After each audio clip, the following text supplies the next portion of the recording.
So practice 1, task 11. Write a function that converts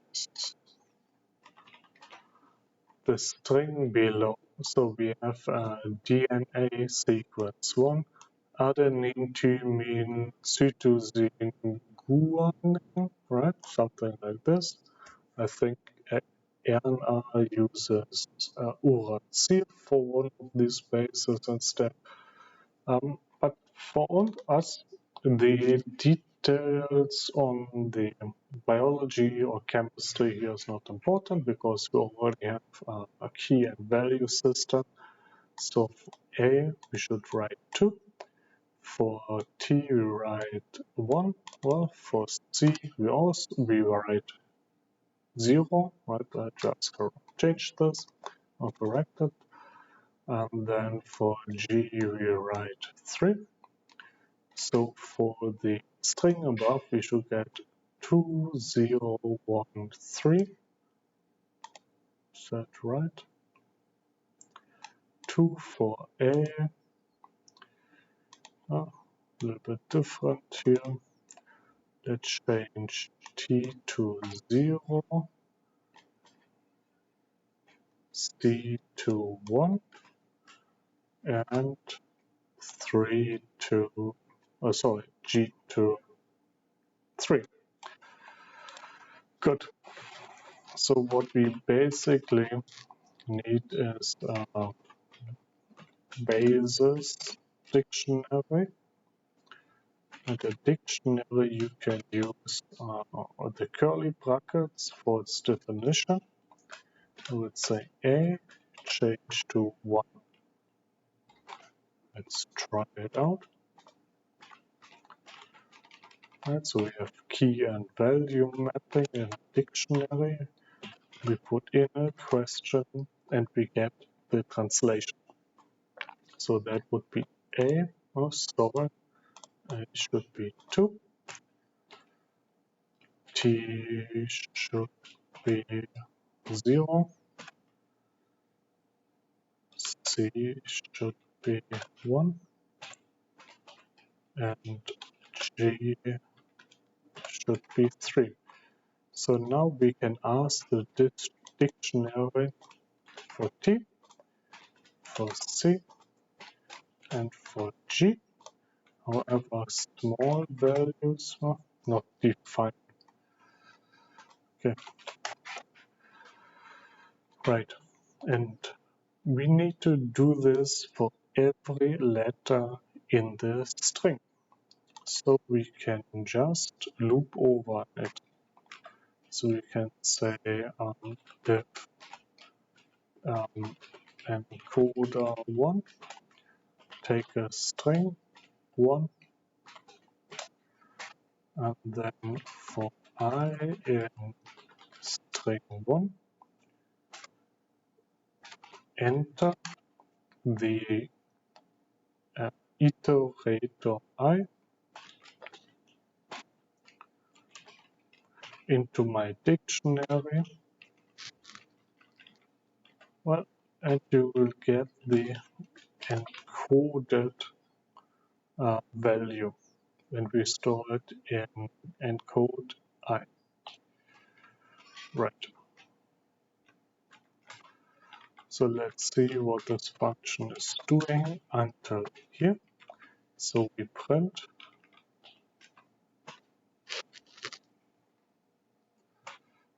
I, maybe down here, print I and encoded I. Need to call the function with DNA sequence. Need to put it into memory. A sequence.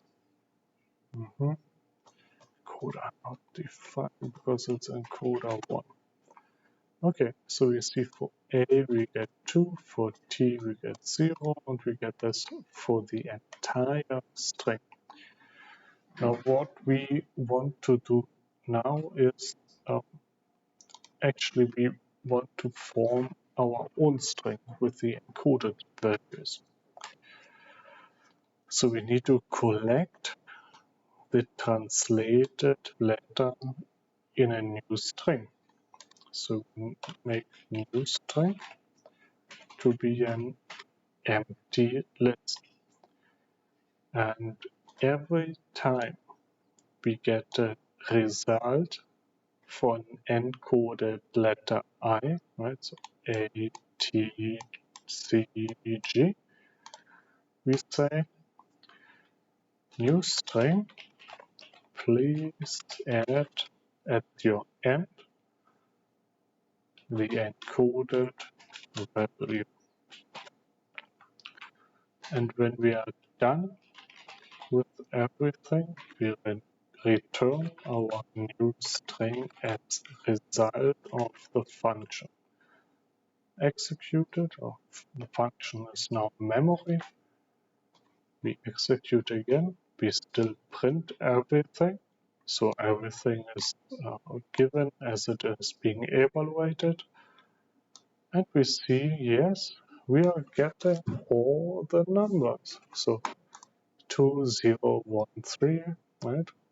2013, 013, 0 seems to be correct. Very good. But there's quite a difference, isn't there? Because this is a string, whereas here we have a list of numbers. So we need to do a little bit more. We need to say our result string is now, what is it? This one, right? So if we copy, go below, we ask Python what type it is, string.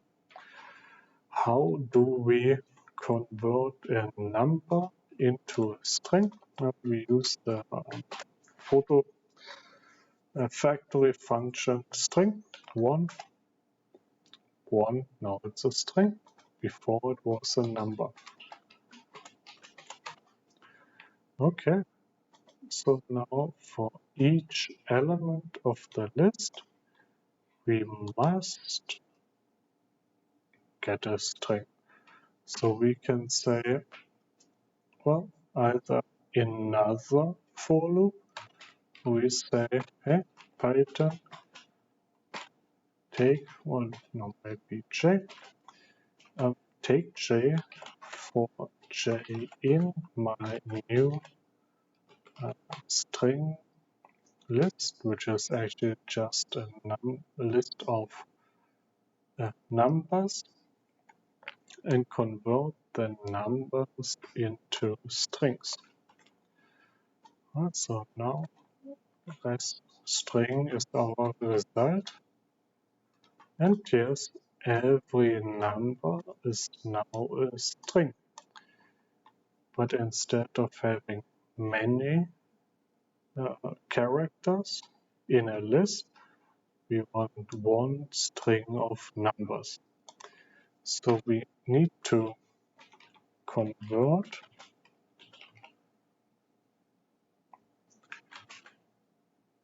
our list of strings into one big string. And we can do this through the join method. And the join method, let's see if we can ask what it is. Check not found. Never mind. So I tell you, the join method takes a list of strings like this and joins them into one string by taking this, whatever it is, as space between each element of the list. So we do this, we join all strings, override the old variable and return it. Now we don't need this anymore. Execute, and we get the correct result. No. Okay. So we also could have white spaces here, right? But then you see these numbers as strings are not joined through white spaces. You can have that like this. Yeah. We can put colons in between, but we don't want that. We join them without anything in between. So we do like this. It should also work if we use the single quotation, like this. Also works. Okay. It is, however, not the most elegant solution. We can make it a little bit better.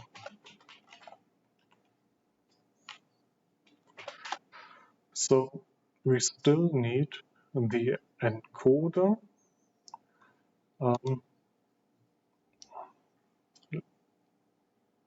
and we still run a for loop. But this time we try to avoid the extra step of first having a list of numbers and then converting the list of numbers into strings. So we actually can say we have a result string that is empty, this time as a string, and let's see, for I in string 2, we say rest string equals result string plus our new string that comes from the dictionary result of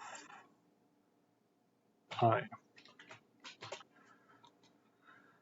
And so we basically have two characters that we concatenate here. Right? So remember, when we have one string plus another string, we can use the add symbol to concatenate them, so bring them together. So we use, for example, A here, right? Concatenate it with 1, get A1, and store this in the override the old string. So we build step by step the string. We can watch the string grow by adding a print function here. So let's see. Something is off, invalid syntax, in is missing. Good. Now we call string 2. Right? And we have here slowly the result building up. Because we start with the first character, that is A. Then A we put into the dictionary. Dictionary returns 2. Then 2 is converted into a string and added or concatenated to nothing. So we get 2. Next, I is the second character, which is T. Then T is entered into the dictionary. The dictionary returns 0. 0 is turned into a string, and the string is added to 2. So we get 20. And yeah, this is being continued until we reach the last character T. Then T is converted through the dictionary into 0, made into a string, and added to this number. Right? And the result then is here. Good. So we know how the function operates, and at the end, we return our result. When we understand how everything operates, we don't need print anymore. So we override the function definition, execute, and we get the correct result. Let's check again. Compare with the encoder 1. Yes, identical, right? Good. We still can make it a little bit better. So instead of having an extra for loop, we can just use a list comprehension.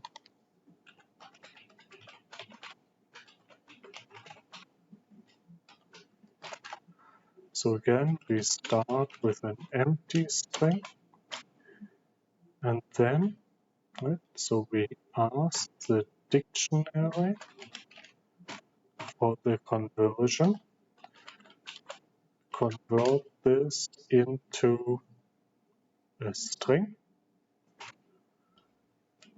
execute this command,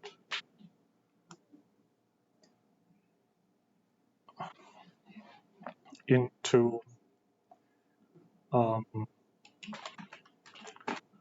for I in string 3, right, have our list comprehension here. This, however, gives us a list of characters that we still need to join.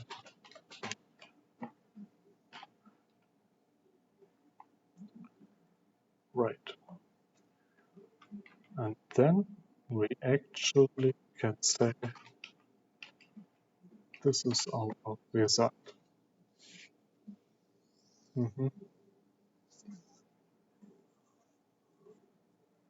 Right.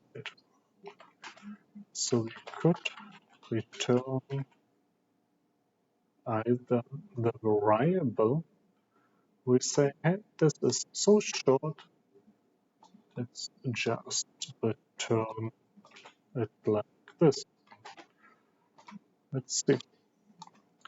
Does it give the correct result or not? Yep, easy. We still haven't reached the end of this example. We can have 3 more. Okay, encoder 4. So let's see my preparation. Right, we can use the lambda function, string 4. So,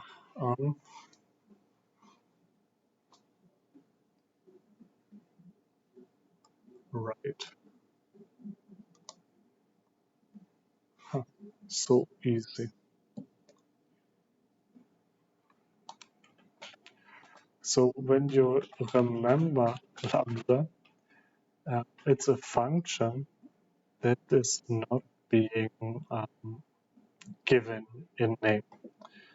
So instead of saying, hey, f, give me some of function a, take the value, return it every time I call function a, I just say, hey, function is so short, execute it at the spot, no need to give you a name. Right, and then we basically can give it some values. Let me see. No. Okay, so what we have is a dictionary, right? And our dictionary takes an argument I, and then, for example, if the value is I, A turns 0, and if it is T, so 2 and 0, 2 and 0.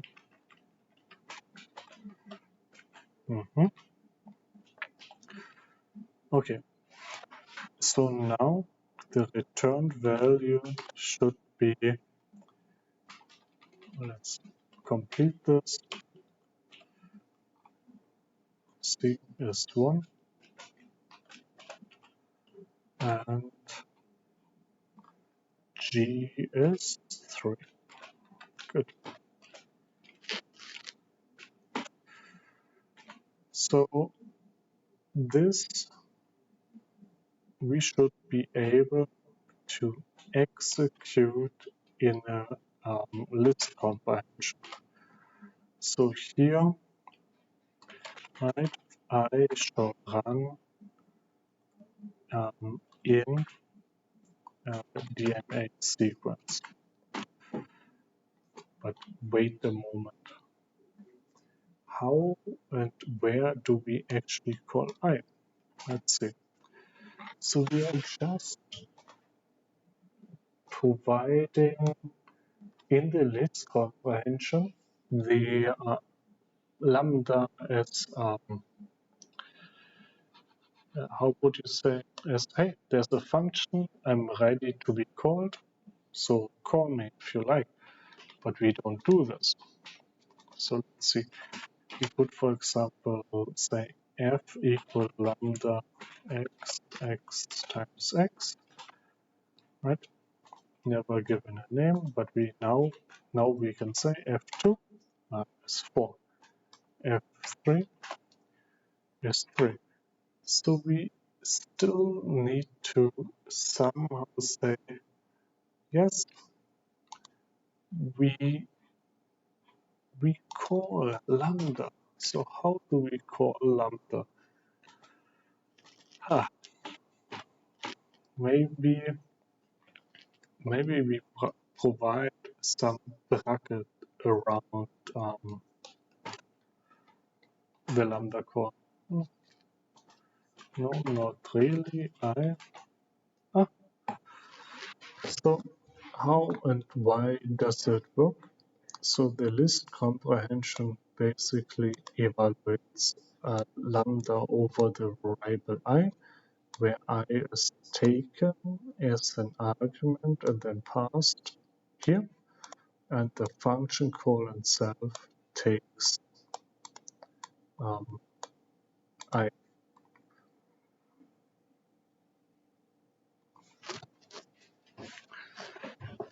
If you don't follow, right, all of this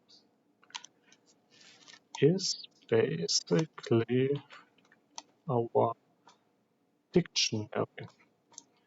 How do we call our dictionary? With a square bracket. Okay, so instead of having this dictionary here, we say, hey, our function uses I, call I within the dictionary, okay, and then this whole lambda is function f that is using a dictionary. Right, so if we say here I dictionary, that's now f, and then we can call f of a with a round bracket this time, and we get the correct value. So this is our function until here, and then we have a list comprehension. So far so good. Execute, we get a list of numbers. We just need to convert the numbers one by one into strings and then merge the strings, so join. Okay, easy. Then we can return everything, test our function. So we need to change DNA sequence 1 to the variable string 4, and then the encoder for text DNR sequence, and it works. Okay, so what else? Okay, encoder 5. Only a small improvement this time. But to remember our dictionary, it looks like this. A little bit clunky because we know we want to have strings. So in principle, we can just have strings already here in the dictionary. Right? So then key and value are strings. Right? And then we can just return or simplify the expression above by a little bit. So we still start with a list comprehension. We still use lambda I, our dictionary, this time dictionary 2.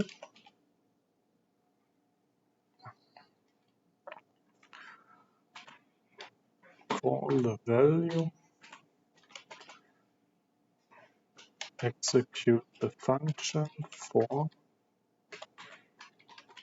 I in string 5.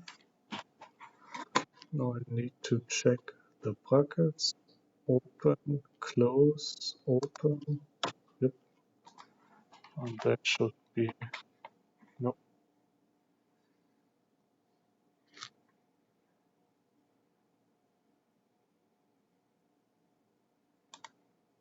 Mm-hmm.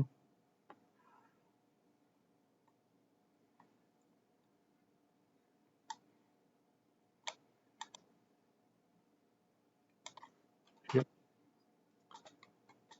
Yep. Good. Code 5 DNA sequence.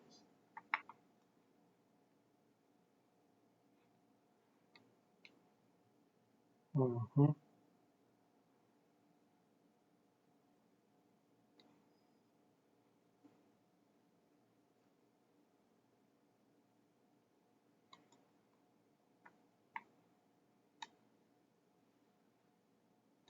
I think something is a bit funny. Yes, okay. So fighting a little bit with the commas, right? But you want one for your function, one for your function call, and a square one innermost for your dictionary. Okay, so the benefit is something's very choppy here on my screen. The benefit is losing the screen here. Benefit is we save as one string command. Right? Nothing is working here anymore.